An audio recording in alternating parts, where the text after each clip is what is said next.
സമയം 7 മണി. ഞാനിതാ ലൈവിലെത്തിയിരിക്കുന്നു.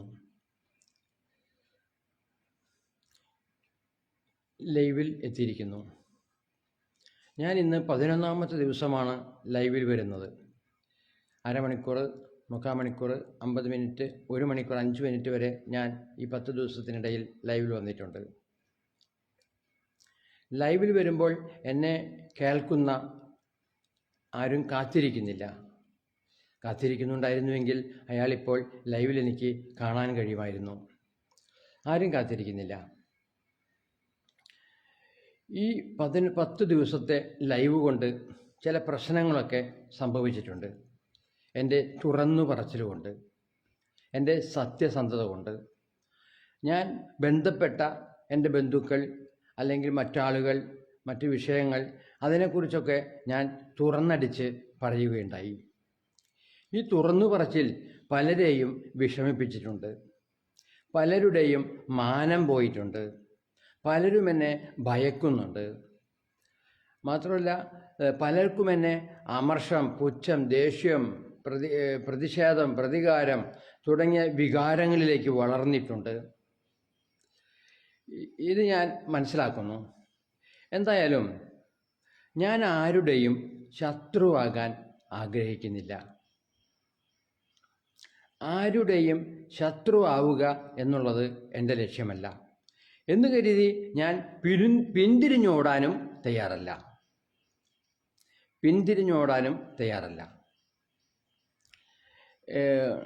എൻ്റെ ഒരു പെങ്ങൾ, അങ്ങനെ പറയുന്നതുകൊണ്ട് തെറ്റില്ലല്ലോ, അങ്ങനെ പറയാം.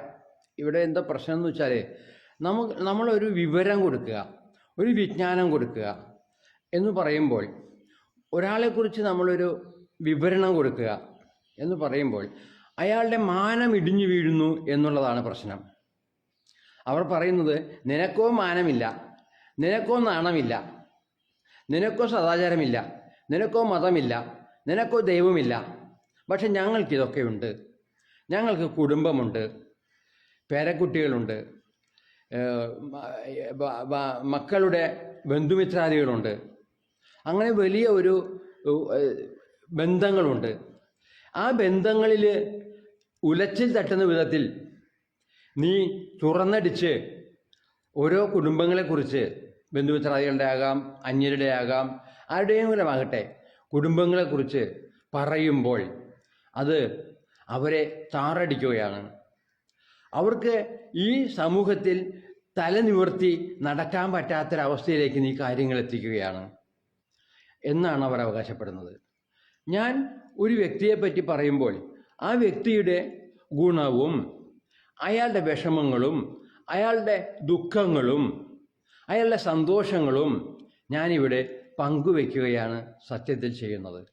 പക്ഷെ അവർക്ക് കേൾക്കുമ്പോൾ അവരുടെ കുറ്റം പറയുന്നതായി, അവരുടെ കുറവ് പറയുന്നതായി, അവരെ അവഹേളിക്കുന്നതായി, അവരുടെ മാനം കളയുന്നതായി അവർക്ക് തോന്നുന്നു എന്നുള്ളതാണ് പ്രശ്നം. മനസ്സിലാക്കുക. അപ്പം അവരുടെ മാനം കളയുന്നു ഞാൻ എന്നുള്ളതാണ് അവരുടെ പരാതി. എന്നാൽ നേരിട്ട് ഈ മാനം കളഞ്ഞ പോയി ആരും എന്നെ വിളിച്ചിട്ടില്ല. അതാണ് ഇതിൽ രസകരമായ കാര്യം. ഇപ്പം ഞാൻ എൻ്റെ പെങ്ങളെക്കുറിച്ച് പറഞ്ഞു, എൻ്റെ ഒരു അമ്മായി, റോസി അമ്മായി എന്ന് പറയുന്ന അമ്മായിയുടെ മക്കളെക്കുറിച്ച് പറഞ്ഞു. ഞാൻ പറഞ്ഞത് അത് അവരുടെ യാഥാർത്ഥ്യത്തിലുള്ള ചില കാര്യങ്ങളെ ഞാൻ അവതരിപ്പിച്ചു എന്നുള്ളൂ. ഒരിക്കലും അവരെ താറടിക്കുക, അല്ലെങ്കിൽ അവരെ വിഷമിപ്പിക്കുക, അവരെ സങ്കടപ്പെടുത്തുക, അവരെ ദുഃഖിപ്പിക്കുക, അവരെൻ്റെ ശത്രുവാക്കുക, ഇതൊന്നും എൻ്റെ ലക്ഷ്യമല്ല. ഞാൻ പറഞ്ഞു, അമ്മായിയുടെ പെൺമക്കള് 500 കോടി സ്വത്തുള്ളവരാണെന്ന്. അങ്ങനെയാണ് ഞാൻ പറഞ്ഞത്. അതൊരു അഭിമാനമുള്ള കാര്യമായിട്ട് എനിക്ക് തോന്നുന്നത്. 500 കോടി സ്വത്ത് സമ്പാദിക്കാൻ കഴിയുക എന്ന് പറഞ്ഞാൽ നിസ്സാര കാര്യമാണോ? 500 കോടി സ്വത്തേ അവർക്കുണ്ടെന്നാണ് അവർ പറയുന്നത്, അമ്മായി പറയുന്നത്. അതിൽ 500 ഇല്ലെങ്കിലും ഒരു 100-200 കോടി സ്വത്തുണ്ടെന്നുള്ളത് എനിക്കറിയാം. അപ്പോൾ അതൊരു അഭിമാനകരമായിട്ടേ എനിക്ക് തോന്നുന്നുള്ളൂ. പിന്നെ അവരുടെ അമ്മായിയുടെ ഒരു മകനേ ഉള്ളൂ. ആ മകൻ മറ്റ് പെങ്ങന്മാരൊക്കെയായി വഴക്കിലാണ് എന്ന് പറഞ്ഞതാണ് ഇതിൽ പ്രശ്നം സൃഷ്ടിച്ച കാര്യം. ഞാനത് അത്ര ദോഷകരമായി വരുമെന്ന് കരുതിയിട്ടല്ല പറഞ്ഞത്. പക്ഷേ ഇതിപ്പോൾ ദോഷകരമായി വന്നിരിക്കുന്നു. എൻ്റെ കാട്ടുമാത്ത് ഫാമിലിക്ക് ഇങ്ങനെ ഒരു നെൽസൺ എന്ന് പറയുന്ന ആള് ഞങ്ങളുടെ വീട്ടുപേരിലുള്ള ഒരാളാണെന്ന് പറയാൻ അവർക്ക് അപമാനമായിരിക്കുന്നു. അതിന് കാരണമായത് ഞാൻ എൻ്റെ സെക്സ് വിഷയങ്ങൾ പറഞ്ഞതാണ്. എൻ്റെ സെക്സ് വിഷയങ്ങൾ ഞാൻ പറഞ്ഞപ്പോൾ, തുറന്നു പറഞ്ഞപ്പോൾ, എൻ്റെ മനസ്സിലുള്ള സെക്സ്, എൻ്റെ ഇഷ്ടങ്ങൾ, സെക്സിൻ്റെ എൻ്റെ ആഗ്രഹങ്ങൾ, അല്ലെങ്കിൽ സെക്സ് എന്ന വിഷയം, സെക്സ് അത് പറഞ്ഞാൽ മനസ്സിലായല്ലോ, ഇനിയിപ്പോൾ അത് വിശദീകരിക്കണ്ടല്ലോ. അപ്പോൾ ആ സെക്സ് എന്ന വിഷയത്തെക്കുറിച്ച് ഞാൻ തുറന്നടിച്ച് എൻ്റെ സെക്സ്, അല്ലാണ്ട് ഞാൻ നാട്ടുകാരുടെ സെക്സ് ഒന്നും പറഞ്ഞില്ല, എൻ്റെ സെക്സ് തുറന്നടിച്ച് പറഞ്ഞപ്പോൾ ഞാൻ എൻ്റെ ബന്ധുമിത്രാദികളുടെ, കാട്ടുമാത്ത് എന്ന് പറയുന്ന ഫാമിലിയിലുള്ള എല്ലാവരുടെയും മാനം ഒഴിഞ്ഞു പോയിരിക്കുന്നു. ഇപ്പോൾ അവർ ആലോചിക്കുകയാണ്, ഇനിയും നെൽസൺ ഇത് അല്ലെങ്കിൽ ബോധിനി ഇത് തുടരുകയാണെങ്കിൽ നമ്മുടെ കാട്ടുമാത്ത് ഫാമിലിയുടെ ഒരു വീടുകളിലും അവനെ കയറ്റരുതെന്ന് ഒരു സംഘം ചേർന്നൊരു തീരുമാനം എടുക്കണമെന്ന് പോലും അവരാലോചിച്ചുകൊണ്ടിരിക്കുന്നു അത്രേ. ഞാനൊരു സൂചന കേട്ടതാണ്. അപ്പോൾ അവരാരും എന്നെ വിളിച്ചിട്ടില്ല. ഇപ്പോൾ അമ്മായിയുമായി ഞാൻ ഒരുപാട് നേരം സംസാരിച്ചതാണ് പെങ്ങളുടെ അവിടെ വെച്ച്. അമ്മായിക്ക് അത് മനോവേദന സൃഷ്ടിച്ചിരുന്നെങ്കിൽ അമ്മായിക്ക് എന്നെ വിളിക്കാം, നെൽസ നമ്മൾ നല്ല കാര്യങ്ങളൊക്കെ സംസാരിച്ചു, നീ എന്തിനാ എൻ്റെ വീട്ടിലെ കുഴപ്പങ്ങളും വിഷമങ്ങളും ഒക്കെ നീ നാട്ടുകാരെ അറിയിക്കലേ? അത് ശരിയാണോ നെൽസ എന്നൊരു വാക്ക് സ്നേഹത്തോടു കൂടിയോ അല്ലെങ്കിൽ ദേഷ്യത്തോടു കൂടിയോ എന്നോട് പറയാം. ഇതുവരെ എന്നോട് അങ്ങനെ ഒരു വാക്ക് എൻ്റെ അമ്മായി പറഞ്ഞിട്ടില്ല. അല്ലെങ്കിൽ ഞാൻ ഇതിൽ പലരുടെയും കാര്യങ്ങൾ പറഞ്ഞു, ഒരു സണ്ണിയുടെ കാര്യം പറഞ്ഞു, ഒരുപാട് പേരുടെ കാര്യങ്ങൾ ഞാൻ എൻ്റെ 10 ദിവസത്തെ ലൈവിലൂടെ പറയുകയുണ്ടായി. ഒരാളും എന്നെ വിളിച്ച് ഇത് തെറ്റാണെന്ന് പറഞ്ഞിട്ടില്ല. പക്ഷെ അവരിപ്പോൾ ഗൂഢാലോചന നടത്തുകയാണ്, നെൽസനെ ഇനി നമ്മുടെ ഒരു വീടുകളിലും കയറ്റരുത്. കാരണം അവൻ ശരിക്കും ഒറ്റ വാക്കിൽ പറഞ്ഞാൽ അവൻ അത്ര പൊട്ടയായി നെൽസൺ, ബോധിനി അത്ര പൊട്ടയാ. അങ്ങനൊരു തീരുമാനം പല വ്യക്തികളുടെയും ഹൃദയത്തിലേക്ക് എത്തി നിൽക്കുകയാണ്. മനസ്സിലായോ? അപ്പം ഞാൻ ഇവിടെ പറയുന്ന കാര്യം, ഞാൻ ആരെയും ദ്രോഹിക്കാനില്ല എന്ന് കരുതി ഞാൻ പിൻവാങ്ങാനുമില്ല. ഞാൻ ലൈവ് തുടരും. എനിക്ക് നിയമപരമായി പറയാൻ പറ്റുന്ന കാര്യങ്ങൾ പറയും, അതങ്ങനെ പറയും. ഞാൻ നിയമത്തെ ലംഘിക്കാൻ ഉദ്ദേശമില്ല. പല യൂട്യൂബർമാരും ജയിലിൽ പോയി പേരെടുക്കാൻ ആഗ്രഹിക്കുന്നുണ്ട്. ഇപ്പോൾ ഏതോ 2 പേരെ ചെകുത്താനോ കീർത്താനോ അങ്ങനെ തുടങ്ങിയ ഏതോ 2 പേരെ ഇപ്പോൾ പോലീസ് അറസ്റ്റ് ചെയ്തു എന്ന് ഞാൻ കേൾക്കുകയുണ്ടായി. അവരൊക്കെ അതിലൂടെ ഇനിയും പേരെടുക്കാനാണ് ശ്രമിക്കുന്നത്. ഇപ്പോൾ മനസ്സിലായോ? ജയിലിൽ പോകുന്നത് കൊണ്ട് വലിയ കുഴപ്പമൊന്നുമില്ല, അവർക്കവിടെ തല്ലൊന്നും കിട്ടില്ല. മനസ്സിലായോ? അവർ 6 ദിവസം ജയിലിൽ പോയി കഴിഞ്ഞാൽ അവരെ അറിയുന്നത് കേരളത്തിൽ ആരെങ്കിലും അറിയാത്തതുണ്ടെങ്കിൽ അവരെ കൂടി അറിയാൻ അത് സഹായിക്കും. എൻ്റെ ജീവിതത്തിൽ ഞാൻ പോസ്റ്റർ പതിച്ചിരുന്ന കാലഘട്ടത്തിൽ എനിക്ക് വലിയൊരു ആഗ്രഹമുണ്ടായിരുന്നു, ഒരു ദിവസം ജയിലിൽ കിടക്കണം, ഒരു ദിവസമെങ്കിലും സബ് ജയിലിൽ കിടക്കണം. പോലീസ് സ്റ്റേഷനിൽ ഇരിക്കുക എന്നുള്ളതല്ല, ഞാൻ പോലീസ് സ്റ്റേഷനിൽ 28 മണിക്കൂർ ഇരുന്നിട്ടുണ്ട്. എറണാകുളം സെൻട്രൽ സ്റ്റേഷനിൽ ഞാൻ 28 മണിക്കൂർ ഇരുന്നിട്ടുണ്ട്. അതുപോരാ, എനിക്ക് ഒരു ദിവസം ജയിലിൽ കിടക്കണം. അന്നൊക്കെ ഞാൻ അങ്ങനെ ആഗ്രഹിച്ചിരുന്നു. എന്നെ പോലീസ് അറസ്റ്റ് ചെയ്യണം എന്നാണ് ഞാൻ ആഗ്രഹിച്ചത്. കാരണം എന്താണെന്ന് വെച്ചാൽ, അങ്ങനെ ഒരു വാർത്ത വന്നു കഴിഞ്ഞാൽ ഈ ബോധിനി വളരെ അറിയപ്പെടുന്ന ഒരാളായി കിട്ടും. ഇതിപ്പോൾ ഞാൻ പാട് കഴിച്ച് പോസ്റ്റർ പതിച്ച് കേരളത്തിൻ്റെ അങ്ങോളം ഇങ്ങോളം ബുള്ളറ്റ് ഓടിച്ച് ഈ സർവത്വം കുടിച്ച് ഇങ്ങനെ നടക്കുന്ന ഒരു ഭ്രാന്തനായിരുന്നു അന്ന് ഞാൻ. ആരും എന്നെ വില വെച്ചില്ല. എനിക്കെതിരെ ഒരു അന്വേഷണമൊക്കെ വന്നു. പക്ഷേ സഭയും ഗവൺമെൻറ്റും ആ അന്വേഷണം വേണ്ടെന്ന് വയ്ക്കുകയാണ് ചെയ്തത്. കാരണം അവൻ വളരും. എന്നെ പത്രത്തിൽ വരുത്തിയാൽ, TV-യിൽ വരുത്തിയാൽ, വാർത്തയിൽ വരുത്തിയാൽ ഞാൻ വളരും. അത് സംഭവിക്കാതിരിക്കാൻ, ഈ ഒറ്റയാനായ ഭ്രാന്തനെ നമുക്ക് അവസാനിപ്പിക്കാൻ ഏറ്റവും നല്ലത് മൗനം പാലിക്കുകയാണ്. അങ്ങനെ അവരൊക്കെ മൗനം പാലിച്ചു. 2 TV-കളിൽ ഞാൻ പ്രത്യക്ഷപ്പെട്ടുള്ളൂ. അതുകൊണ്ടൊന്നും വലിയ കാര്യം കിട്ടിയില്ല. പലരും അത് ഈ മനുഷ്യൻ എന്താണാവോ ഇയാൾക്ക് വല്ല ഭ്രാന്തുണ്ടാവുമോ എന്നൊക്കെ ചിന്തിച്ചു. അല്ലെങ്കിൽ ഞാൻ ബുദ്ധിമാനാണെന്ന് അധികം ആരും ചിന്തിച്ചില്ല. എന്നോട് ചിലർക്ക് സഹതാപം തോന്നി, ചിലർക്ക് കൗതുകം തോന്നി, അത്രയേ ഉണ്ടായുള്ളൂ. അപ്പം അന്ന് കാലത്ത് ഞാൻ തിളങ്ങാതെ പോയത് എനിക്ക് ജയിലിൽ കിടക്കാനുള്ള അവസരം സർക്കാർ തരാഞ്ഞതുകൊണ്ടാണ്. മനസ്സിലായോ? അപ്പോൾ ഇന്ന് ഞാനിപ്പോൾ ജയിലിൽ കിടക്കണമെന്ന് ആഗ്രഹിക്കുന്നില്ല. ജയിലിൽ കിടന്നാലും എനിക്ക് സന്തോഷമുള്ള കാര്യമാണ്. ഞാൻ അങ്ങനെ ചിന്തിക്കുന്നുണ്ട്. ഇന്നും വർഷങ്ങൾ എത്ര കഴിഞ്ഞിരിക്കുന്നു? 10-25 വർഷം കഴിഞ്ഞിരിക്കുന്നു. എന്നിട്ടും ഞാൻ ഇന്നും ചിന്തിക്കുന്നത് ജയിലിൽ കിടക്കാനുള്ള അവസരം കിട്ടുകയാണെങ്കിൽ നല്ലതാണ്. പക്ഷെ ഞാൻ ഒരാളെ ദ്രോഹിച്ചുകൊണ്ട്, ഒരാളെ ഉപദ്രവിച്ചുകൊണ്ട്, ഒരാളുടെ മാനം തകർത്തുകൊണ്ട് ജയിലിൽ കിടക്കാൻ ഞാൻ ആഗ്രഹിക്കുന്നില്ല. അപ്പം അതുകൊണ്ട് ഇനി അങ്ങോട്ട് വ്യക്തിഹത്യ അതിന് ഞാൻ ശ്രമിക്കുന്നില്ല. പക്ഷെ ഞാൻ ഒരാളെ കണ്ടു, അയാളായിട്ട് സംസാരിച്ചു, അയാളുടെ വിവരങ്ങൾ ഞാൻ തരും. അത് എൻ്റെ അവകാശമാണ്, ഒരാളെക്കുറിച്ചുള്ള വിവരങ്ങൾ തരിക. ഇപ്പോൾ എനിക്ക് എൻ്റെ അയൽവാസി ഇന്ന സ്ഥലത്ത് BRDയിൽ ജോലി ചെയ്യുന്നു, എനിക്ക് പറയാം BRDയിലാണ് എൻ്റെ അയൽവാസി സാമു എന്ന് പറയുന്ന മനുഷ്യൻ ജോലി ചെയ്യുന്നത്. അയൽവാസിയാണ്, അയാൾ പ്രൊട്ടസ്റ്റൻ്റുകാരനാണ് എന്നൊക്കെ എനിക്ക് പറയാം. അത് കഴിഞ്ഞ് എൻ്റെ മനസ്സിൽ തോന്നുന്ന ഒരു വികാരമാണ്, അയാൾ ആരുമായിട്ട് ബന്ധമില്ലാത്ത മനുഷ്യനാണ്, അയാൾ ആരെയും സഹായിക്കാത്ത മനുഷ്യനാണ്, അയാൾ ആരെയും ഉപദ്രവിക്കാത്ത മനുഷ്യനാണ്, അയാളുടെ കാര്യം നോക്കി ഇരിക്കുന്നു, ജീവിക്കുന്നു. ഞങ്ങൾ മുഖാമുഖം കാണുമ്പോൾ ചിരിക്കാറൊന്നുമില്ല, അങ്ങനെ ഒരു ബന്ധമൊന്നും ഞങ്ങളുടെ കോളനിയില്ല. അപ്പോൾ അതൊക്കെ ഞാൻ പറയും. അത് പറയുന്നതുകൊണ്ട് എന്താ കുഴപ്പം? അത്രയും എനിക്ക് പറഞ്ഞുകൂടെ? അയാൾ സ്വാർത്ഥനാണ്. അതായത് എനിക്ക് തോന്നുന്ന കാര്യമാണ് ഞാൻ പറയുന്നത്. സേമു എന്ന് പറയുന്ന അയൽവാസി എന്നെ സംബന്ധിച്ച് അയാൾ സ്വാർത്ഥനാണ് എന്ന് പറഞ്ഞാലും അയാൾ മാന്യനുമാണ്, അതും ഞാൻ പറയുന്നുണ്ട്. അയാൾ പൊട്ടയാണ്, കൊളരുതാത്തവനാണ് എന്ന് സമൂഹം എന്നെ പറയുന്നത് പോലെ പറയുന്നില്ല. അയാൾ മാന്യനാണ്. എനിക്കിപ്പോൾ അയാളോടുള്ള ദേഷ്യം എന്താണെന്ന് വെച്ചാൽ, അയാൾ എൻ്റെ വീടിൻ്റെ മുന്നിൽ കാറിടുന്നു. എൻ്റെ വീട്ടിലേക്ക് കാറ് വരുന്നതിനും പോകുന്നതിനും തടസ്സമാകുന്ന വിധത്തിൽ വീതി കുറഞ്ഞ റോഡിൽ അയാൾ 2 കാറുകളുണ്ട്, അതിൽ ഞാനിത് പറഞ്ഞിട്ടുണ്ട്, കാറിടുന്നു. ആ കാറിടുന്നത് എനിക്ക് എൻ്റെ മോളുടെ കാറ് ഇങ്ങോട്ട് കിടക്കുന്നതിനും പോകുന്നതിനൊക്കെ തടസ്സമാണ്. ഒരു 10 അടി അങ്ങോട്ട് നീക്കിടാൻ പറഞ്ഞാൽ ആ മനുഷ്യൻ കൂട്ടാക്കില്ല. മനസ്സിലാക്കുക? അപ്പം അയാളുടെ അഹങ്കാരം, അയാൾ പറയുന്നത് എന്താ വെച്ചാൽ റോഡ് അയാളുടെയും കൂടിയാണെന്ന്. അയാളുടെ വീടിൻ്റെ പടിയുടെ മുന്നിലുള്ള റോഡ് അയാളുടെ ആണത്രേ, അയാൾ അവകാശപ്പെടുന്നു. ഒന്ന് ചിന്തിക്കുക, അയാൾ പറയുന്ന കാര്യത്തിൽ വല്ല ശരിയുണ്ടോ? 10 അടി അങ്ങനെ നീക്കിയിട്ടാൽ എനിക്ക് തടസ്സമില്ലാതിരിക്കും. അത് ചെയ്തു തരാൻ ആ മനുഷ്യൻ തയ്യാറാകുന്നില്ല. അപ്പം ഈ ലോകത്തെ മനുഷ്യരൊക്കെ അഹങ്കാരികളാണ്, സ്വാർത്ഥരാണ്, ചീത്തയാണ് എന്ന് ഞാൻ തുറന്നടിച്ചു പറയും. എനിക്കൊരു മനുഷ്യനെ നല്ലതായി കാണാൻ കഴിഞ്ഞിട്ടില്ല. അതായത് പൂർണ്ണമായും നല്ലതായ ഒരു മനുഷ്യനെ എനിക്ക് കാണാൻ കഴിഞ്ഞിട്ടില്ല. പാവങ്ങളെ കാണാൻ കഴിഞ്ഞിട്ടുണ്ട്, മണ്ടന്മാരെ കാണാൻ കഴിഞ്ഞിട്ടുണ്ട്, മൂഢന്മാരെ കാണാൻ കഴിഞ്ഞിട്ടുണ്ട്, ദരിദ്രരെ കാണാൻ കഴിഞ്ഞിട്ടുണ്ട്, ദരിദ്രവാസികളെ കാണാൻ കഴിഞ്ഞിട്ടുണ്ട്. പക്ഷെ ഒരു നല്ല മനുഷ്യനെ എനിക്ക് കാണാൻ കഴിഞ്ഞിട്ടില്ല. പക്ഷെ ഞാൻ അവകാശപ്പെടുന്നത് ഞാൻ നല്ല മനുഷ്യനാണ്. എൻ്റെ ഹൃദയത്തിൽ, എൻ്റെ മനസ്സിൽ, എൻ്റെ അഹംബോധത്തിൽ ഞാനെന്ന എന്നിൽ ഞാൻ നല്ല മനുഷ്യനാണ്. ഞാനത് ആണയിട്ട് പറയുന്നു. ഞാൻ ഇവിടെ പിണറായി വിജയൻ എന്ന് പറയുന്ന നമ്മുടെ മുഖ്യമന്ത്രി നമ്മുടെ നിയമസഭയിലിരുന്ന് കൈ ഉയർത്തി പറഞ്ഞു, ഈ കരങ്ങൾ ശുദ്ധമാണ്, ഈ കരങ്ങൾ ശുദ്ധമാണ് എന്ന് അയാൾ ആവർത്തിച്ച് ആണയിട്ട് പറഞ്ഞു.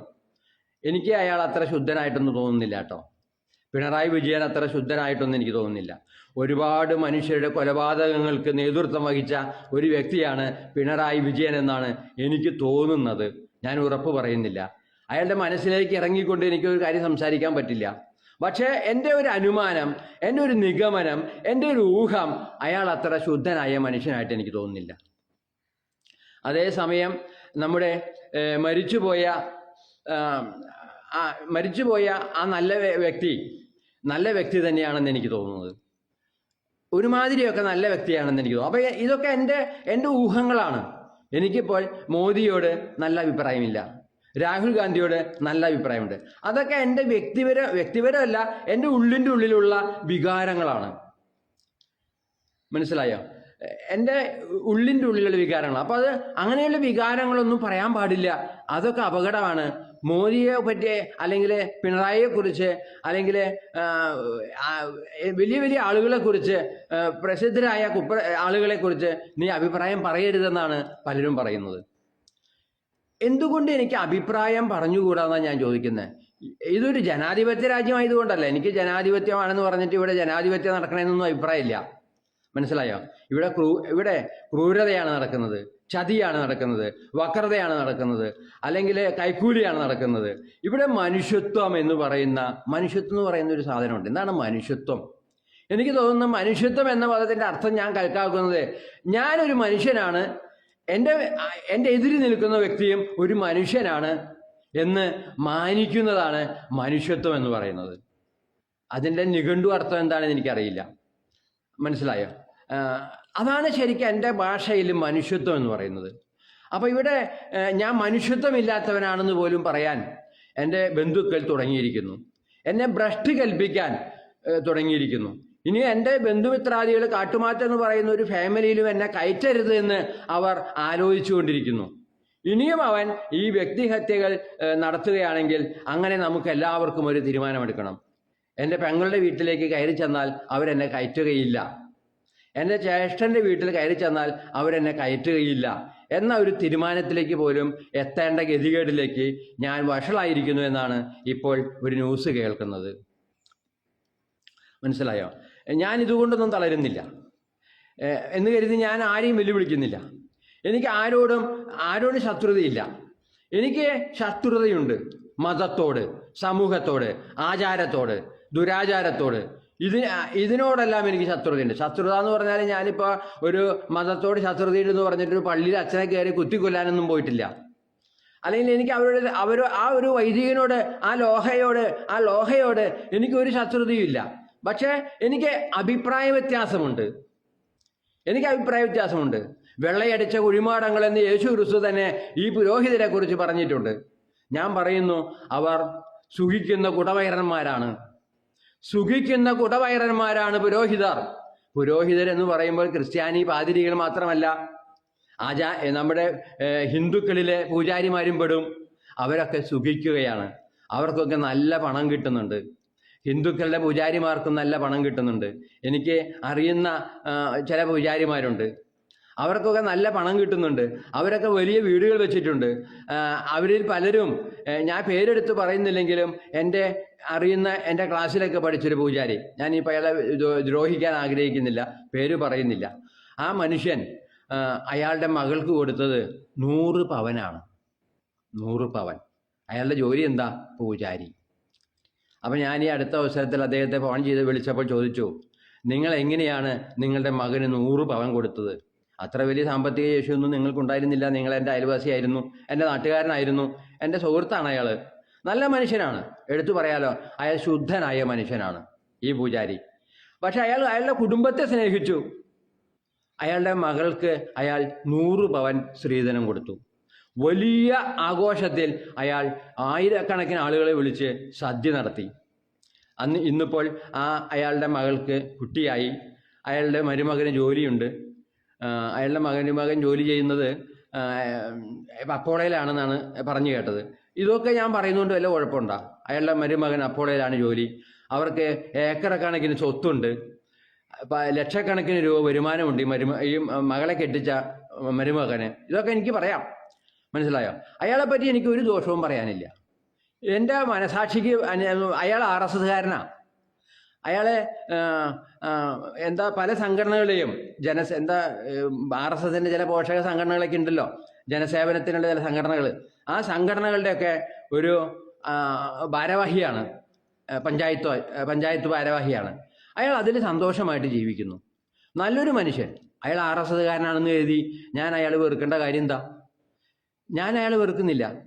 എനിക്ക് അയാളോട് ദേഷ്യമില്ല. അയാൾ RSSകാരനായതുകൊണ്ട്. അയാൾ RSSകാരനായതുകൊണ്ട് അയാൾ ഒരുപാട് ബന്ധങ്ങളുണ്ട് അയാൾക്ക്. അതൊക്കെ അയാളെ സന്തോഷിപ്പിക്കുന്നു. മനസ്സിലായോ? അപ്പം ഞാൻ അയാളെ പറ്റി നല്ലത് പറഞ്ഞു. എനിക്ക് അയാളെ പറ്റി പൊട്ട പറയാനില്ല, ഒട്ടും പൊട്ട പറയാനില്ല. അയാളുടെ അമ്മയെയൊക്കെ വളരെ സ്നേഹിച്ചിരുന്ന ഒരാളാണ്. അയാളുടെ കുടുംബത്തെ സ്നേഹിച്ചിരുന്ന ഒരാളാണ്. അയാളുടെ കുടുംബത്തെ ഇന്നും അയാൾ സഹായിക്കുന്നുണ്ടെന്നാണ് എനിക്ക് മനസ്സിലാകുന്നത്. അപ്പോൾ അയാളെ പറ്റി എനിക്ക് ഒന്നും ദോഷം പറയാനില്ല. പക്ഷെ ഇവിടെ ഞാൻ എൻ്റെ അമ്മായിയുടെ കാര്യത്തിൽ ഞാൻ ദോഷം പറഞ്ഞു. എന്താ ദോഷം പറഞ്ഞേ? അമ്മായിയുടെ ഏക മകൻ, അവർക്ക് കോടീശ്വരത്തികളായ പെങ്ങന്മാർ, 500 കോടി സ്വത്തുള്ള 2 പെങ്ങന്മാരുണ്ട് എന്ന് പറയുന്നു. അമ്മായി പറഞ്ഞതാണ്.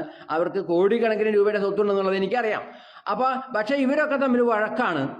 ഞാനിങ്ങനെ മകനും പെങ്ങന്മാരുമായി കല്യാണം കൂടാത്ത വിധത്തിലുള്ള വഴക്കാണ് എന്ന് പറഞ്ഞത് വലിയ അപകടമായത്രേ. ഇതെല്ലാവർക്കും അറിയുന്ന കാര്യമാണ്. അവിടെ നാട്ടുകാർക്ക് അറിയാം, അയലക്കാർക്ക് അറിയാം, ബന്ധുക്കൾക്ക് അറിയാം, ഇതൊക്കെ അറിയുന്ന കാര്യമാണ്. പക്ഷെ ഞാനിത് ലൈവിൽ പറഞ്ഞപ്പോൾ അവരുടെ മാനം പോയത്രേ. മനസ്സിലായോ? അത്ര മാനം പോകുന്ന വിഷയമൊന്നും അല്ലാതെ. ഇപ്പൊ ഞാൻ പറയുകയാണ്, ഒരാളുടെ അവിടെ ഇനിയിപ്പോൾ ഒരു കാര്യം ഞാൻ പറയാം. എൻ്റെ ബന്ധുക്കളിൽ എൻ്റെ അമ്മായിയുടെ മകളുടെ വേറൊരു മകളുടെ, ഞാനത് പേര് പറയുന്നില്ല, ആ അമ്മായിയുടെ മകൾക്ക് ഇത്തിരി കാലദോഷമാണ്. ഭർത്താവ് വർഷാപ്പൊക്കെയായിട്ടാണ് ഭർത്താവ് ജീവിക്കുന്നത്. അവരുടെ ഞാൻ കേൾക്കുകയാണ് എന്തെന്ന് അവരുടെ 3 മക്കൾ ഓടിപ്പോയിന്ന്. അപ്പോൾ ആ അമ്മയുടെ ദുഃഖം എത്രയായിരിക്കും? അപ്പോൾ അത് സംഭവിച്ചൊരു കാര്യം ഞാനിവിടെ ലൈവിൽ പറയുമ്പോൾ അത് വലിയ അപകടമാകുന്നു. അത് നാട്ടുകാർക്കൊക്കെ അറിയാം 3 മക്കൾ ഓടിപ്പോയി എന്നുള്ളത്. അപ്പം ഞാൻ അവരെ അവഹേളിക്കാൻ പറയല്ല, ഞാൻ ഒരു വിവരമാണ് പറയുന്നത്. വിവരം എന്ന് പറയും അതിനെ. സംസ്കൃതത്തിൽ പറയുന്നൊരു പദമാണ് വിവരം എന്നുള്ളത്. എന്താണ് വിവരം? എന്താണ് വിജ്ഞാനം? എന്താണ് ജ്ഞാനം? അതിൽ വിവരം എന്ന് പറയുന്നത് എന്താണെന്ന് വെച്ചാൽ അവരുടെ സ്വകാര്യ കാര്യങ്ങൾ എന്ന് പറഞ്ഞാൽ ഇപ്പോൾ ഒരു ഉദ്യോഗസ്ഥൻ അല്ലെ കളക്ടർ എന്നെടുക്കുക, ജില്ലാ കളക്ടർ. ഇവിടുത്തെ ജില്ലാ കളക്ടർ ആരാണെന്ന് എനിക്കറിയില്ല, പേരറിയില്ല, ഞാൻ കണ്ടിട്ടില്ല, അയാളെ കുറിച്ച് എനിക്കൊന്നും അറിയില്ല. പക്ഷേ ഞാനൊരു വിവരാവകാശം വെക്കുകയാണ് സർക്കാരിലേക്ക്. ഇയാൾക്ക് എത്ര ഏക്കർ സ്വത്തുണ്ട്? ഇയാളുടെ ശമ്പളം എത്രയാണ്? ഇയാളുടെ അലവൻസ് എത്രയാണ്? നമ്മുടെ ഇയാളെന്ന് പറയുന്നത് ഒരു കളക്ടർ, ജില്ലാ കളക്ടർ എന്ന് നമുക്ക് അറിയാനുള്ള അവകാശമുണ്ട്. ആ അവകാശമാണ് വിവരാവകാശ നിയമം എന്ന് പറഞ്ഞ് വളരെ വർഷങ്ങൾക്ക് മുൻപ് കോൺഗ്രസ് ഗവൺമെൻറ് കൊണ്ടുവന്ന നിയമം. മനസ്സിലായോ? ഇപ്പം എനിക്ക് തോന്നുന്നതാണ്, ഒരു 10 രൂപയുടെ സ്റ്റാമ്പ് ഒട്ടിച്ച് വിവരാവകാശത്തിലേക്ക് എഴുതാണ് നമ്മുടെ പ്രധാനമന്ത്രിക്ക് എത്ര സ്വത്തുണ്ട്, അയാളുടെ ശമ്പളം എത്രയാണ്, എനിക്ക് ചോദിക്കാം. ഇനി വേണമെങ്കിൽ എനിക്ക് ചോദിച്ചറിയാം, അയാൾ വാങ്ങിച്ചിട്ടുള്ള കാർ എത്ര കോടിയുടെയാണ്, എനിക്കൊന്ന് അറിയണമെന്ന് തോന്നി. അതറിയാം അല്ലേ? അപ്പം അതാണ് വിവരം. അപ്പം നമുക്ക് അതുപോലുള്ള വിവരമായിട്ടേ ഞാൻ ഈ വിഷയത്തെ കാണുന്നുള്ളൂ. മനസ്സിലായോ? അവർ വഴക്കാണ് എന്ന് പറയുന്നത് വിവരം തന്നെയാണ്. അത് എല്ലാവർക്കും അറിയുന്ന കാര്യമാണ്. പരമമായ ഒരു രഹസ്യത്തെ ഞാൻ വെളിപ്പെടുത്തുകയല്ല. അവരെ മാനം കളയാൻ വേണ്ടി ഞാൻ ശ്രമിക്കുന്നു എന്ന് പറയുന്നില്ല. മനസ്സിലായോ? അപ്പോൾ ആർക്കെങ്കിലും ഞാൻ പറയുന്ന കാര്യത്തിൽ ഇപ്പം ഞാൻ പേര് പറഞ്ഞില്ല ഒരു പൂജാരിയുടെ, എനിക്ക് വേണമെങ്കിൽ അയാളുടെ പേര് പറയാം. കാരണം വെച്ചാൽ അയാളെപ്പറ്റി ഞാനൊരു ദോഷവും പറഞ്ഞില്ല. അയാളെപ്പറ്റി വളരെ നല്ല അഭിപ്രായം ഞാൻ പറഞ്ഞു അല്ലേ? അപ്പോൾ ഞാൻ പേര് പറഞ്ഞില്ല എന്ന് മാത്രമേ ഉള്ളൂ. ജയരാജ് എന്നാണ് അയാളുടെ പേര്, ജയരാജ്. അയാൾ നല്ല മനുഷ്യനാണെന്ന് ഞാൻ പറയുന്നില്ല. എന്താ തെറ്റ്? ജയരാജ് അയാൾ നല്ല മനുഷ്യനാണ്. അയാൾ RSS എന്ന് പറഞ്ഞാൽ ഒരു പോഷക സംഘടനയിൽ പ്രവർത്തിക്കുന്ന ആളാണ്. RSSനോടൊക്കെ വളരെ ചായ്വുള്ള ആളാണ്. അയാൾ ദീർഘ കൊല്ലങ്ങളായിട്ട് വളരെ ചെറുപ്പത്തിലേ മുതൽ RSSകാരനാണ്. എന്താ അപ്പം അതിൽ തെറ്റ്? ഞാൻ കോൺഗ്രസിനാണ് അനുഭാവമുള്ളത്, എനിക്ക് പറഞ്ഞൂടെ? എന്താ പറയുന്നതിൽ തെറ്റ്? എനിക്ക് മോദിയെ ഇഷ്ടമല്ല, എനിക്ക് രാഹുൽ ഗാന്ധി ഇഷ്ടമാണ്. ഇതൊക്കെ വിവരങ്ങളാണ്, അല്ലാതെ അവരുടെ സ്വകാര്യമായതിലേക്ക് കടന്നു എന്ന് അവരുടെ മാനം കളയുന്ന വിഷയങ്ങളല്ല. മനസ്സിലാക്കുക, അവരുടെ മാനമൊന്നും ഞാൻ കളയുന്നില്ല. ഇതൊക്കെ വിവരങ്ങളാണ്. ഇത് എനിക്ക് മാത്രം അറിയുന്ന കാര്യമാണോ? അമ്മയുടെ മകനായിട്ട് വഴക്കിലാണെന്നുള്ളത് നാട് മുഴുവൻ അറിയാം. കാരണം അവൻ്റെ കല്യാണത്തിന് പല പെങ്ങന്മാരും കൂടിയില്ല. അവരുടെ പെങ്ങളുടെ ഒരു കല്യാണ മണ്ഡപത്തിലല്ല, വളരെ നല്ലൊരു വലിയൊരു കല്യാണ മണ്ഡപം കുരീശ്വരയിൽ അവളുടെ പെങ്ങൾക്കുണ്ട്, കോടീശ്വരത്തിയായ പെങ്ങൾക്ക്.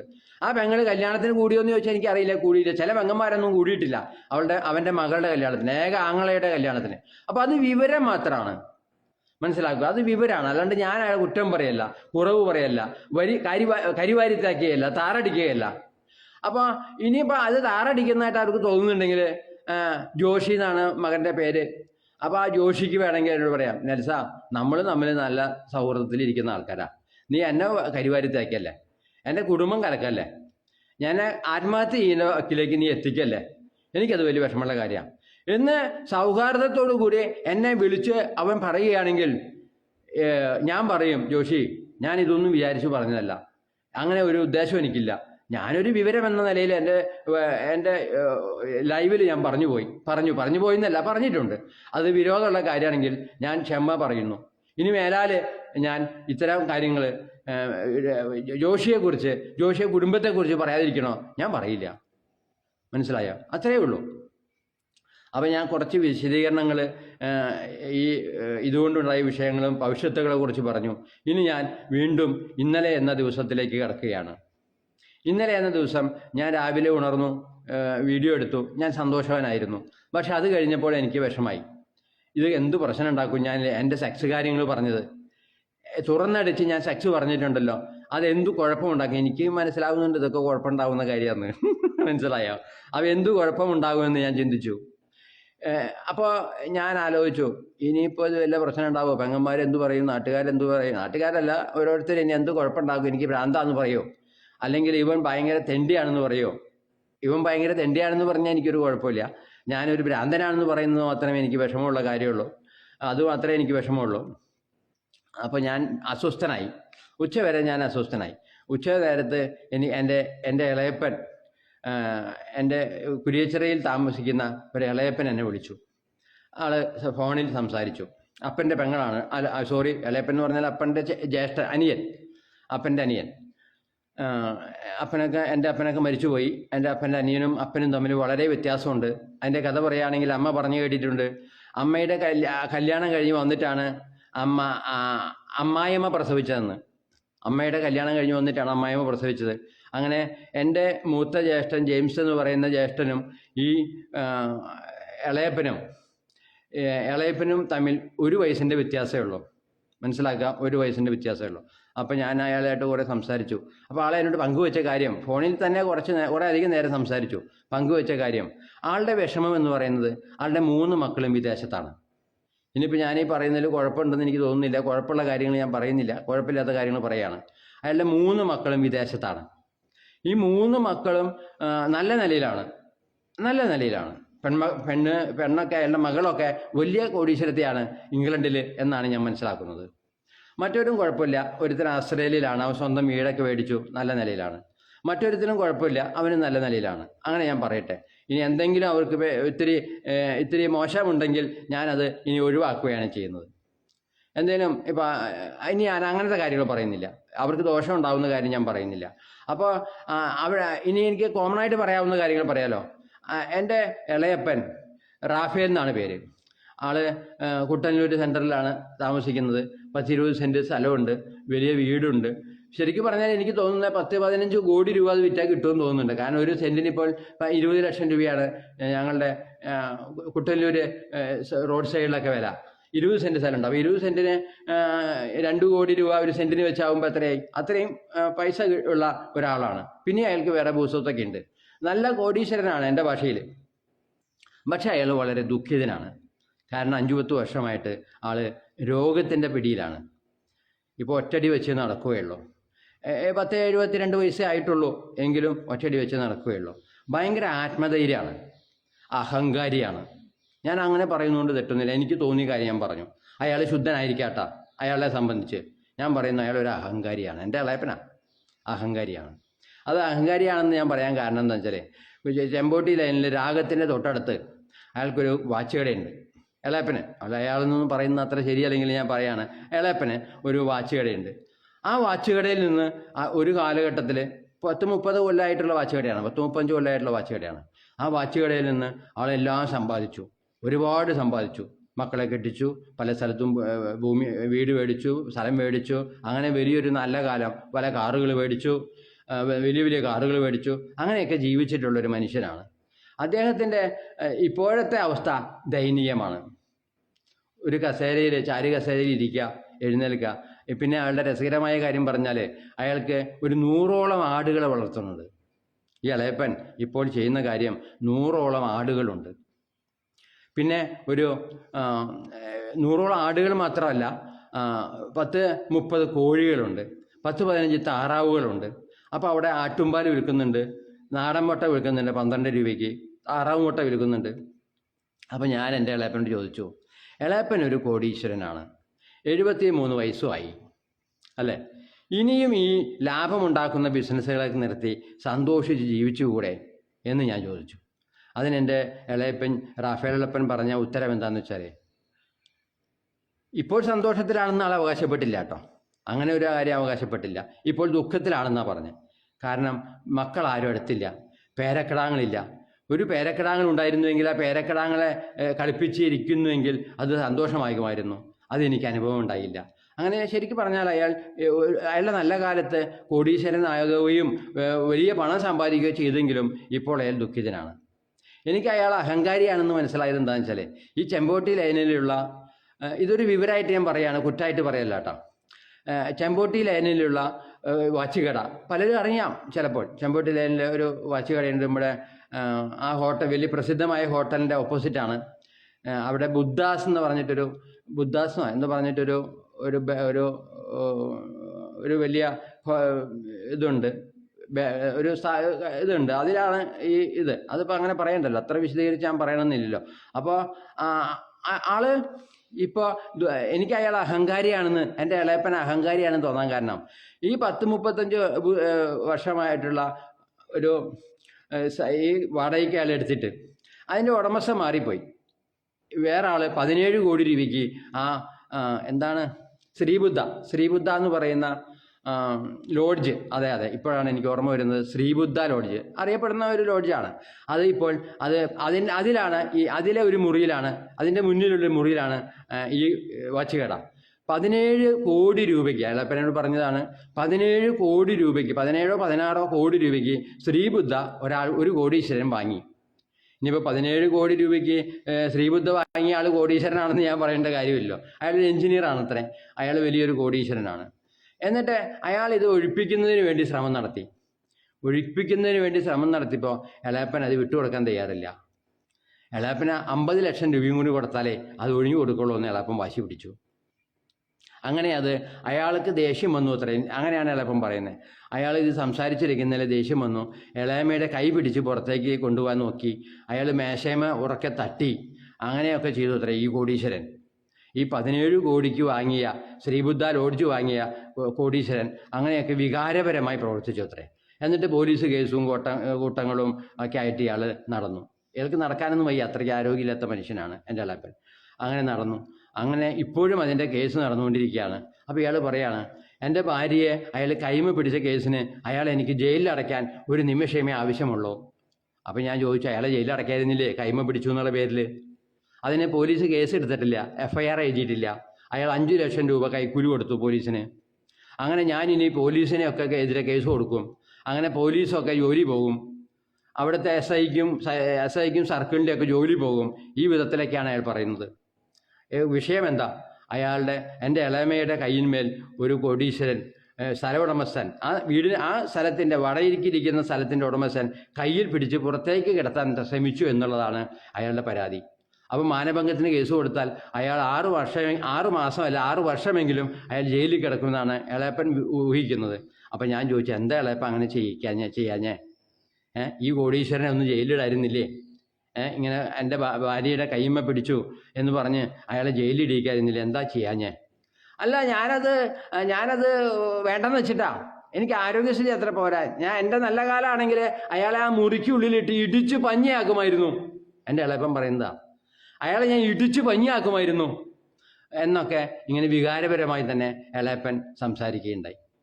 ഇപ്പം ഞാൻ ചോദിച്ചു, ഇളയപ്പൻ ഇപ്പം അത് അയാൾക്ക് വാടക സ്ഥലം വിട്ടുകൊടുക്കുന്നതിന്, ശ്രീബുദ്ധ ഉടമസ്ഥന് വിട്ടുകൊടുക്കുന്നതിന് എന്താണ് ഇളയപ്പൻ്റെ ഡിമാൻഡ്? ഞാൻ വെറുതെ ചോദിച്ചു. അപ്പോൾ ഇളയപ്പൻ പറഞ്ഞു, എനിക്ക് 25 ലക്ഷം രൂപ തരാണെങ്കിൽ ഞാനത് വിട്ടുകൊടുക്കും. അപ്പം നിങ്ങളിതല്ലേ ആരെങ്കിലും ചർച്ച ചെയ്തോ?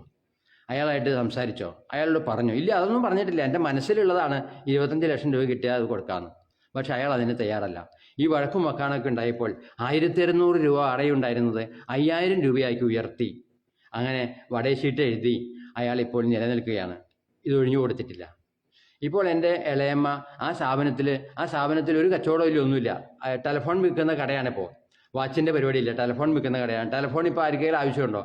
അപ്പോൾ ഈ മുറി വിട്ടുകൊടുക്കാണ്ടിരിക്കാൻ വേണ്ടി ഇളയമ്മ അവിടെ കാലത്ത് പോയി വൈകുന്നേരം വരെ അവിടെ ഇരിക്കും.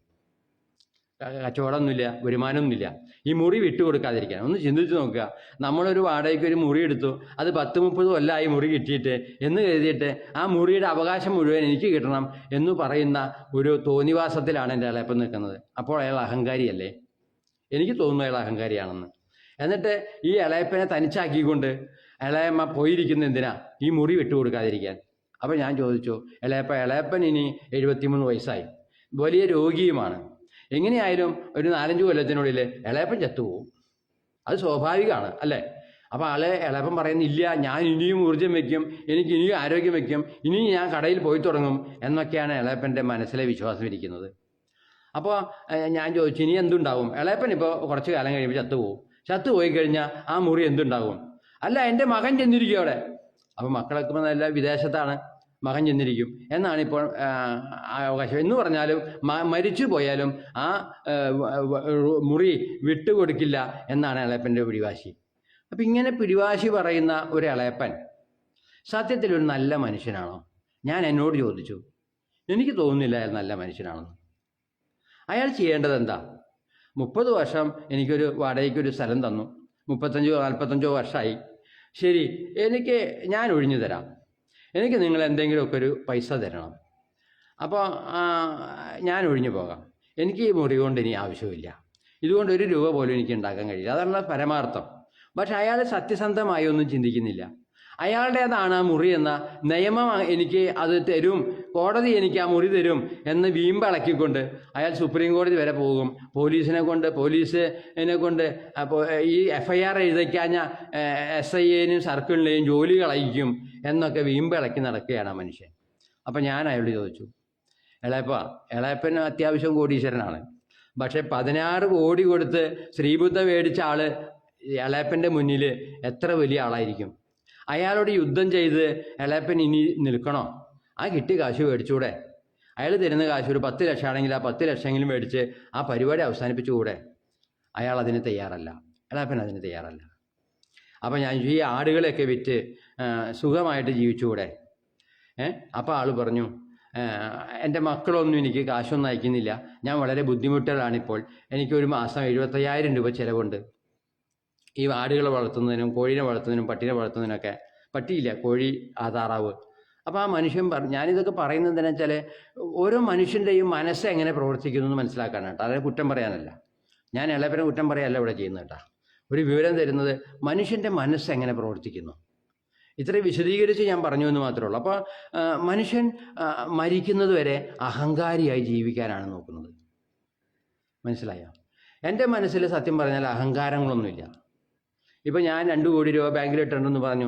എന്നോട് എല്ലാ ബന്ധുക്കളും മിത്രാദികളൊക്കെ ചോദിച്ചു, നീ എന്തിനാണ് വിളിച്ചു പറയുന്നത് എന്ന് പറഞ്ഞാൽ അതിൽ ഞാൻ സത്യം വിളിച്ചു പറയുന്നത്, എൻ്റെ സത്യമാണ് ഞാൻ വിളിച്ചു പറയുന്നത്. അതുകൊണ്ട് എന്താ ദോഷം? അതുകൊണ്ട് ആർക്കെങ്കിലും ദോഷമുണ്ടോ? ഞാൻ വ്യഭിചരിച്ചിട്ടുണ്ട് 500 സ്ത്രീകളെ, അത് ഞാൻ വിളിച്ചു പറയുന്നത്. ഇനി ആരുടെയൊക്കെ മാനം പോവുകയാണെങ്കിൽ അത് പൊക്കോട്ടെ. എൻ്റെ മനസ്സ് അങ്ങനെയാണ് പ്രവർത്തിക്കുന്നത്. അപ്പോൾ അവർ പറയുന്നത് ഇനി കാട്ടുമാൻ ഫാമിലിയിലുള്ള ഒരാളാണ് ഈ ബോധിനി അല്ലെങ്കിൽ നെൽസൺ എന്ന് പറയാൻ എല്ലാവർക്കും നാണക്കേടാണ്. കാരണം 500 സ്ത്രീകളെ വ്യഭിചരിച്ച ഒരാൾ എങ്ങനെയാണ് ഇവനെ ഇനി വീടുകളിൽ കയറ്റുക? അവർ ചോദിക്കുക. എൻ്റെ പെങ്ങളുടെ വീട്ടിൽ എങ്ങനെ ഞാൻ കയറ്റും? എന്നെ അവർ കയറ്റും. എൻ്റെ ജ്യേഷ്ഠൻ്റെ വീട്ടിൽ അവരെന്നെ എങ്ങനെ കയറ്റും എന്നാണ് അവർ പറയുന്നത്. സത്യത്തിൽ ഞാൻ അതിൻ്റെ കൂടെ ഒരു കാര്യം കൂടി പറഞ്ഞു. ഞാനിപ്പോൾ ബ്രഹ്മചാരിയായി ജീവിക്കുന്ന മനുഷ്യനാണ്. അതുകൂടി ഞാൻ പറഞ്ഞിട്ടുണ്ട്. എന്താണ് ബ്രഹ്മചാരി? സ്ത്രീകളുടെ കുറിച്ച് ലൈംഗിക ബന്ധങ്ങളൊന്നുമില്ലാതെ, സ്ത്രീ സംഭോഗമൊന്നുമില്ലാതെ, സ്ത്രീ വിഷയമൊന്നുമില്ലാതെ 1 വർഷക്കാലമായി ഞാൻ ജീവിക്കുന്നു. ഇനിയുള്ള എൻ്റെ ജീവിതകാലം ഞാൻ ബ്രഹ്മചാരിയായി ജീവിക്കാൻ ശ്രമിക്കുകയാണ്. മനസ്സിലായോ? 500-ലധികം സ്ത്രീകളുമായി, വേശ്യാ സ്ത്രീകളുമായി ലൈംഗിക ബന്ധത്തിൽ ഏർപ്പെട്ട ഞാൻ 60 വയസ്സ് കഴിഞ്ഞപ്പോൾ ബ്രഹ്മചാരിയായി മാറിയിരിക്കുകയാണ്. അങ്ങനെയാണ് സത്യത്തിൽ അത്. അപ്പം അതൊന്നും അവർ ഓർക്കുന്നില്ല. ഞാൻ ആരെയും ബലാത്സംഗം ചെയ്തിട്ടില്ല, ആരെയും കയറി പിടിച്ചിട്ടില്ല, ആർക്കും ഈ ഭൂമിയിൽ ഒരു സ്ത്രീക്ക് ഞാനൊരു വിഷമം ഉണ്ടാക്കിയിട്ടില്ല. ഞാൻ സ്ത്രീകളെയൊക്കെ വളരെ ബഹുമാനിക്കുന്ന ആളാണ്, ആദരിക്കുന്ന ആളാണ്, സ്നേഹിക്കുന്ന ആളല്ല. എനിക്ക് സ്നേഹം ആരോടും സ്നേഹമില്ല. എനിക്ക് എൻ്റെ ഭാര്യയോട് സ്നേഹം ഉണ്ടായിരുന്നു എന്ന് ചോദിച്ചാൽ ഭാര്യയോട് സ്നേഹമൊക്കെ ഉണ്ടായിരുന്നു. പക്ഷെ ഞങ്ങൾ ഇടയ്ക്കൊക്കെ വഴക്ക് കൂടുകയും പല പ്രശ്നങ്ങളൊക്കെ ഉണ്ടായിട്ടുണ്ട്. മനസ്സിലായോ? അപ്പോൾ സ്നേഹവും ഉണ്ടാവും, വഴക്കും ഉണ്ടാവും. അതാണ് ഭാര്യയും ഭർത്താവും തമ്മിലുള്ളത്. എൻ്റെ മകളോട് സ്നേഹമുണ്ടോ എന്ന് വെച്ചാൽ സ്നേഹമുണ്ട് എന്ന് കരുതിയിട്ട് മകളുടെ കാര്യങ്ങളിലൊന്നും ഞാൻ ഇടപെടാറില്ല, മകൾ എൻ്റെ കാര്യങ്ങളിൽ ഇടപെടാറില്ല. ഞങ്ങൾ സ്വതന്ത്രരായിട്ട് ജീവിക്കുന്നു. അപ്പോൾ ബന്ധുക്കൾ പറയുന്നത് നിങ്ങൾ 2 ആളേ ഉള്ളൂ, നിങ്ങൾക്ക് എന്തും ആവാം. മനസ്സിലായോ? ഞങ്ങൾ അങ്ങനെയല്ല. എനിക്ക് മക്കളുണ്ട്, മക്കളുടെ കെട്ടിച്ച ആളുകളുണ്ട് എന്നൊക്കെയാണ് അവർ പറയുന്നത്. അപ്പം ഞാൻ ഈ വിശദീകരണം പറഞ്ഞു കഴിഞ്ഞു. അപ്പോൾ ഞാൻ ഈ ലൈവിൽ വരുമ്പോൾ എനിക്ക് സമയം കിട്ടുമ്പോൾ, ഇന്നിപ്പോൾ സമയം കിട്ടുന്നില്ല, ഞാൻ വിചാരിച്ച കാര്യങ്ങളൊന്നും പറയാൻ എനിക്ക് കഴിഞ്ഞിട്ടില്ല. സമയം കിട്ടുമ്പോൾ എൻ്റെ ജീവിതത്തിലെ ഒരു ഏടുകൾ ഞാനിങ്ങനെ പറഞ്ഞുകൊണ്ടിരിക്കും. അതിൽ സെക്സും ചിലപ്പോൾ പറയും. കാരണം അത് എൻ്റെ ബന്ധുക്കൾ ഉപേക്ഷിക്കുകയാണെങ്കിൽ, ബ്രഷ് കൽപ്പിക്കുകയാണെങ്കിൽ ആയിക്കോട്ടെ, അതിനെനിക്ക് വിരോധമില്ല എന്ന് കരുതി ഞാൻ ആരും ശത്രുവാകാൻ ആഗ്രഹിക്കുന്നില്ല. ഇപ്പം ഞാനിവിടെ ജയരാജൻ്റെ പേര് പറഞ്ഞു, അതുകൊണ്ട് ജയരാജൻ എൻ്റെ ശത്രു ആകേണ്ട കാര്യമുണ്ടോ? പൂജാരിയായ ജയരാജൻ എൻ്റെ ശത്രു ആവേണ്ട കാര്യമുണ്ടോ? എനിക്ക് തോന്നുന്നില്ല. ഇപ്പോൾ ഞാൻ രാഹുൽ ഗാന്ധി ഇഷ്ടമാണെന്ന് പറഞ്ഞു, അതുകൊണ്ട് എനിക്ക് രാഹുൽ ഗാന്ധിയുടെ പാർട്ടിക്കാർ വരുന്നത് തരുമോ? അവരെന്നെ അംഗീകരിക്കോ, ബഹുമാനിക്കോ? ഒന്നുമില്ല. മോദിയെ ഇഷ്ടമല്ല എന്ന് പറഞ്ഞു, അതുകൊണ്ട് ഇവിടുത്തെ BJP പാർട്ടിക്കാരെല്ലാവരും എന്നെ വെട്ടിക്കൊല്ലോ? അതൊന്നുമില്ല. ഇത്തരം കാര്യങ്ങളൊക്കെ നമുക്ക് പറയാനുള്ള ഒരു അവകാശം എന്നുള്ളതല്ല, അവകാശമൊന്നും ആർക്കും ഒന്നുമില്ല. എല്ലാവരും വളരെ പ്രയാസപ്പെട്ട്, ദുരിതപ്പെട്ട്, അടിമപ്പെട്ട്, ഭയപ്പെട്ട്, പൊയ്മുഖത്തോടു കൂടിയാണ് ജീവിക്കുന്നത്. ഈ സത്യത്തിൽ നമ്മളെല്ലാവരും ഭയപ്പെടുന്നത് ആരെയാ? ഇന്ത്യ മഹാരാജ്യത്ത്, ഈ കൊച്ചു കേരളത്തിൽ നമ്മൾ ഏറ്റവും അധികം ഭയപ്പെടുന്നത് സമൂഹത്തിനെയാണ്. എനിക്കിപ്പോൾ അത് കൂടുതൽ മനസ്സിലാവുകയാണ്. സമൂഹത്തെയാണ്. സമൂഹത്തിൻ്റെ മുന്നിൽ മാന്യനാകണം, സമൂഹത്തിൻ്റെ ബഹുമാനം കിട്ടണം, സമൂഹത്തെ അസൂയപ്പെടുത്തണം, സമൂഹത്തെ ചൊടിപ്പിക്കണം. ഞാനാണ് മിടുക്കൻ, ഞാൻ കോടീശ്വരനാണ്, ഞാൻ മിടുക്കനാണ്, ഞാൻ സുഖമായിട്ട് ജീവിക്കുന്നു. ചിലപ്പോൾ ഈ സുഖമായിട്ട് ജീവിക്കുന്നു എന്ന് പറയുന്ന ആളുകളുണ്ടല്ലോ, അവരൊക്കെ ഭാര്യയും ഭർത്താവും 2 മുറിയിൽ 2 കട്ടിലിൽ കിടക്കുന്നവരായിരിക്കും. പക്ഷെ പുറത്തേക്ക് അവരെന്തു ചെയ്യും? രാവിലെ എഴുന്നേറ്റ് 2 പേര് ഒരുമിച്ച് തോളോട് തോള് ചുരുമിക്കൊണ്ട് പള്ളിയിലേക്ക് പോകും. എനിക്കറിയാം അത്. എൻ്റെ വീട്ടിൽ തന്നെ അങ്ങനെയുണ്ട്.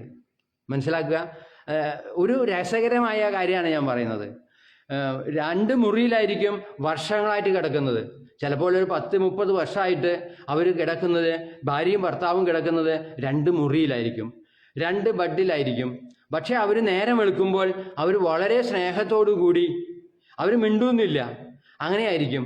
പക്ഷെ സ്നേഹത്തോടു കൂടി തോളുരുമിക്കൊണ്ട് സംസാരിച്ചുകൊണ്ട് പള്ളിയിൽ പോകുന്ന കാഴ്ച കാണാം. മനസ്സിലായോ? അങ്ങനെയാണ് മനുഷ്യൻ ജീവിക്കുന്നത്. എന്തൊരു വിരോധാഭാസമാണല്ലേ! എത്ര വിരോധാഭാസമാണ് ഓരോ മനുഷ്യൻ്റെയും ജീവിതം. എത്ര സഹനമാണ് ജീവിതം, എത്ര ദുഃഖമാണ് ജീവിതം, എത്ര സങ്കടകരമാണ് ജീവിതം. ഇങ്ങനെയൊക്കെ ആണെങ്കിലും പുറത്തേക്ക് ഇവരൊക്കെ മാന്യന്മാരാണ്.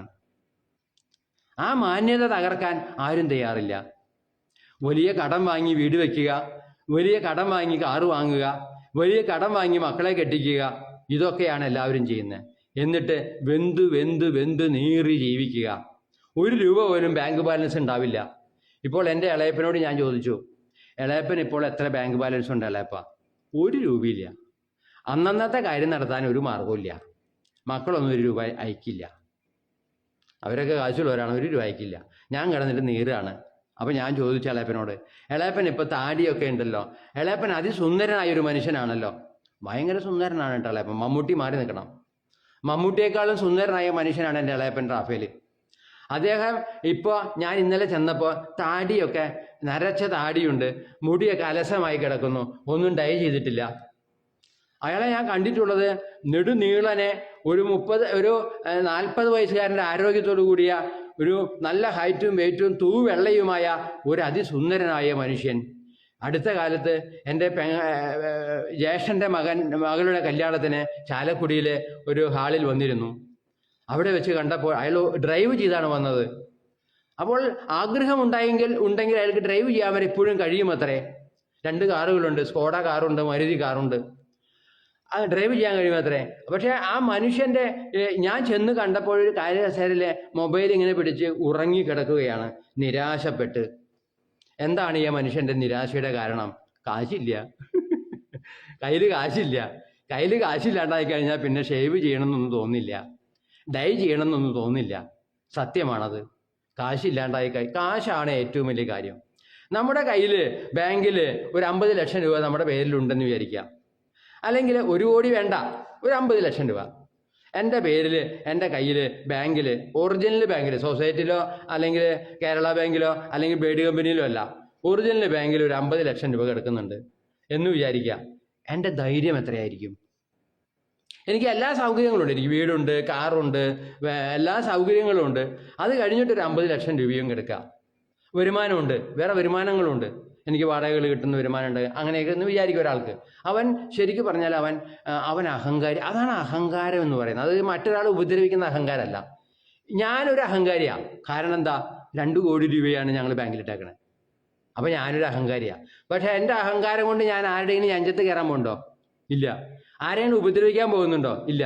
നമ്മുടെ മനസ്സിൻ്റെ സന്തോഷമുണ്ടാകാൻ, നമ്മുടെ മനസ്സ് പിടിച്ചു നിൽക്കാൻ എനിക്ക് തോന്നുന്നു, എൻ്റെ കയ്യിൽ, എൻ്റെ മകൾക്കും എൻ്റെ കയ്യിലുമൊക്കെ ഇത്ര പൈസ ഉള്ളതുകൊണ്ടാണ് ഞാൻ ആത്മഹത്യ ചെയ്യാതിരുന്നത്. അല്ലെങ്കിൽ ഞാൻ ഒരു കയറെടുത്ത് തൂങ്ങി ആത്മഹത്യ ചെയ്തേനെ. ഞാൻ അത്ര മാനസിക വിഷമമൊക്കെ ഇതിനിടയിൽ അനുഭവിച്ചു. എനിക്ക് എന്തോ വലിയ വിഷമം അനുഭവിക്കുന്ന ഒരാളായിരുന്നു. ഇപ്പോൾ ഞാൻ സന്തോഷവാനാകാൻ ശ്രമിക്കുന്നത് ഈ ലൈവിലൂടെയാണ്. ഈ ലൈവ് പറഞ്ഞുകൊണ്ട് ഞാൻ സന്തോഷവാനാകാൻ ശ്രമിക്കുകയാണ്. അല്ലെങ്കിൽ സിനിമയ്ക്ക് പോയപ്പോൾ, ഇപ്പോൾ ഇന്ന് ഞാൻ സിനിമയ്ക്ക് പോകാനുള്ള പരിപാടിയാണ്.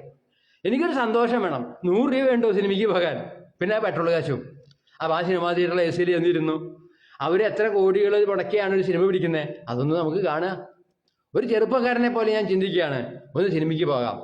എനിക്കിപ്പോൾ സെക്സ് ചെയ്യണമെന്ന് ആഗ്രഹമില്ല, അതിനുവേണ്ടി ഞാൻ പണം ചിലവാക്കുന്നില്ല, വേശ്യകളെ കൊണ്ടുവരുന്നില്ല, അതെനിക്ക് ആവശ്യമില്ല, അതുകൊണ്ട് ഞാൻ ചെയ്യുന്നില്ല. അത്രയേ ഉള്ളൂ. എനിക്ക് ആവശ്യമുണ്ടെങ്കിൽ ഞാൻ വേശ്യകളെ കൊണ്ടുവരും. 10,000 രൂപയുടെ വേശ്യയെ കൊണ്ടുവരും. 10,000 രൂപ കൊടുത്തു കഴിഞ്ഞാൽ 18 വയസ്സുള്ള വേശ്യയെ നമുക്ക് കിട്ടും. എനിക്ക് 61 വയസ്സായി. 18 വയസ്സുള്ളൊരു വേശ്യയെ കിട്ടാൻ, 18 അല്ല, ഒരു 20 ആയിക്കോട്ടെ, 18 പോലീസ് പിടിക്കും, അത് നിയമവിരുദ്ധമാണ്. 20 വയസ്സുള്ള ഒരു വേശ്യയുമായി എനിക്ക് അവൾക്ക് പണം കൊടുത്തുകൊണ്ട് എനിക്ക് ലൈംഗിക ബന്ധത്തിൽ ഏർപ്പെടാൻ ഇന്ന് നമ്മുടെ രാജ്യം എന്നെ അനുവദിക്കുന്നുണ്ട്, നിയമം എന്നെ അനുവദിക്കുന്നുണ്ട്, കോടതി എന്നെ അനുവദിക്കുന്നുണ്ട്, പോലീസ് എന്നെ അനുവദിക്കുന്നുണ്ട്.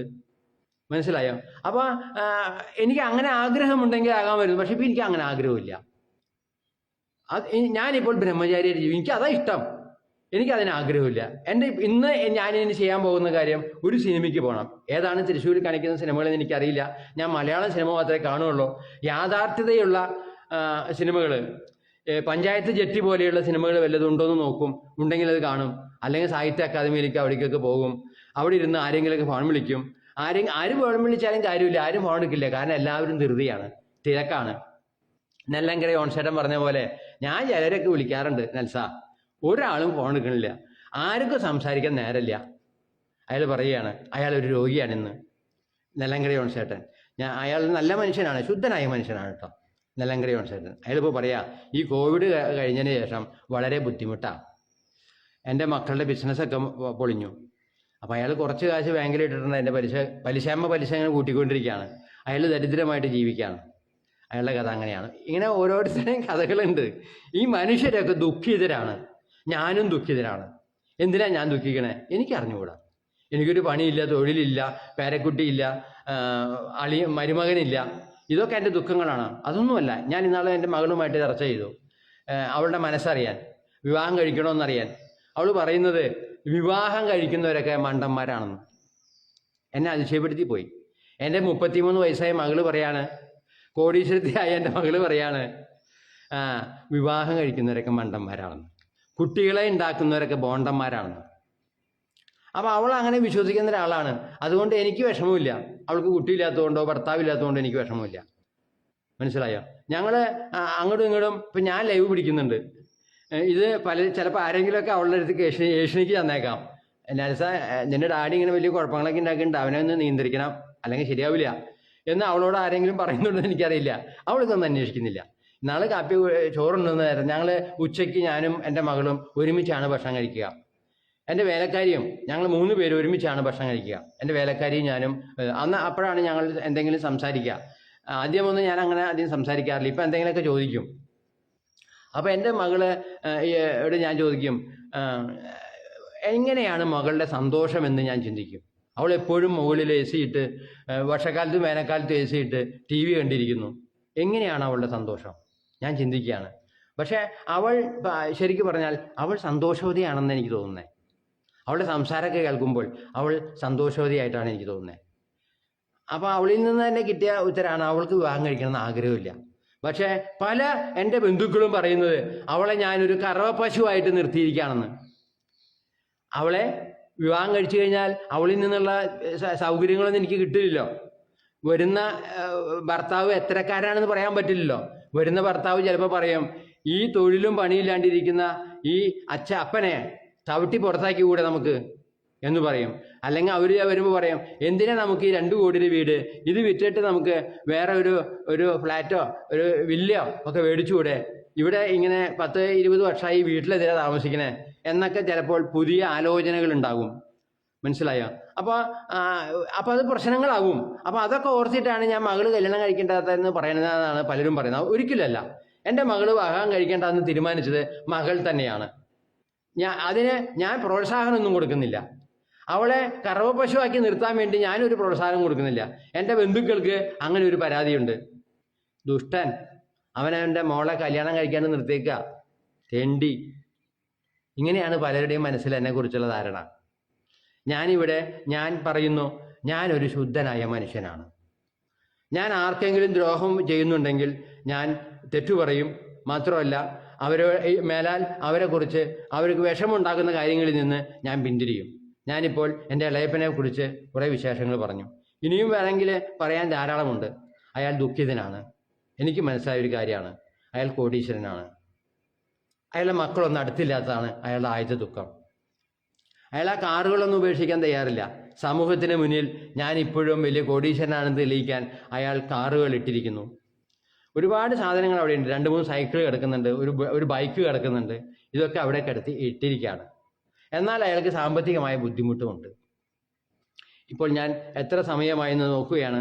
ഇതുവരെ സമയം നോക്കിയില്ല. ഇപ്പോൾ ഇതാ 50 മിനിറ്റായി. 30 മിനിറ്റ് എന്ന് വിചാരിച്ചത് 50 മിനിറ്റായി.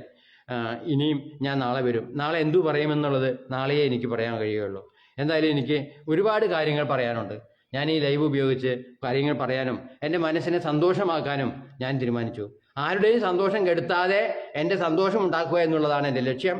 ആ ലക്ഷ്യത്തിലേക്ക് ഞാൻ കടന്നു പോകും. നമുക്കൊരു പ്രതിസന്ധി ഉണ്ടാകുമ്പോൾ ആ പ്രതിസന്ധി നമ്മൾ എന്ത് ചെയ്യണം? പരിശോധിക്കണം. എന്താ നമ്മൾ പരാജയപ്പെടുന്നത്? ഒരു ബിസിനസ് നടത്തുമ്പോൾ നമ്മൾ ചിന്തിക്കണം, എന്താ ഞാൻ പരാജയപ്പെടുന്നത്? അതുപോലെ ഞാൻ ഈ ലൈവ് എടുക്കുന്നതിൽ എന്താ ഞാൻ പരാജയപ്പെടുന്നത് എന്ന് ഞാൻ ചിന്തിക്കുകയും അതിനെ പരിഹരിച്ചു കൊണ്ടുവരാൻ പരിശ്രമിക്കുകയും ചെയ്യും. ഇന്നലെ ഇപ്പോൾ എൻ്റെ ലൈവ് 700 പേര് കണ്ടിട്ടുണ്ട്. ഞാനതിൽ സന്തോഷവാനാണ്. നിങ്ങൾ ഈ ലൈവ് കാണുകയാണെങ്കിൽ നിങ്ങൾക്കിതിൽ സന്തോഷമോ നേരം പോക്കോ ആസ്വാദനോ വിജ്ഞാനമോ വിവരമോ എന്തെങ്കിലും കിട്ടുന്നുണ്ടെങ്കിൽ അത് എന്നെ വളരെ സന്തോഷിപ്പിക്കും. ഇനി ഞാൻ നാളെ കാണാം.